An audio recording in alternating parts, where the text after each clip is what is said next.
The rallying cry for Catalan independence. Separatists riding a wave of momentum took their campaign and their hope to the streets demanding a split from Spain. We don't feel Spanish people, we feel more Catalonia. We have no freedom. We're losing our freedom.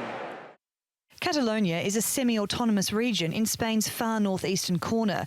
Many Catalans think of themselves as a separate nation from the rest of the country. Catalans have their own language. It's called Catalan. They have their own culture. It's a 1,000-year-old history. They have their own traditions. They create human towers. They have diablas that have fireworks. They have a special dance. They have their special food. Paella is a Catalan dish from Valencia, and they have a way of being, just like any people. But secession comes with a fight and a cost. At first, Spanish authorities tried to physically stop the independence referendum in October, and 4 weeks later the regional leaders were imprisoned on rebellion charges after declaring independence.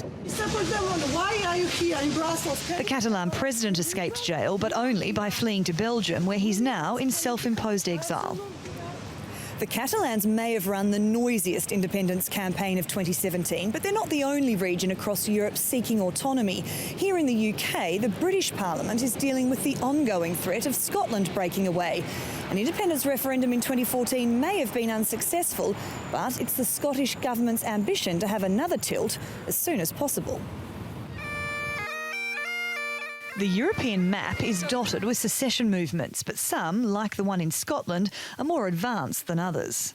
The Flemish-speaking region of Flanders in Belgium plans to push for gradual devolution after 2019. In the wealthy Italian regions of Lombardy and Veneto, 95% of voters supported a referendum in November, calling for more autonomy and powers to set their own taxes. And the Faroe Islands, a self-governing country belonging to Denmark, is working towards full independence from its mother country, which lies 900 kilometres away.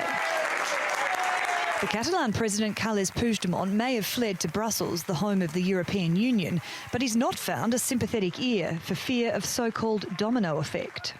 Most countries are aware that if they start to set the precedent of recognising other parts breaking away unilaterally, then that could happen to them. And so there's a certain solidarity that exists amongst states, which make it almost impossible, actually, I'd say, for countries to unilaterally secede.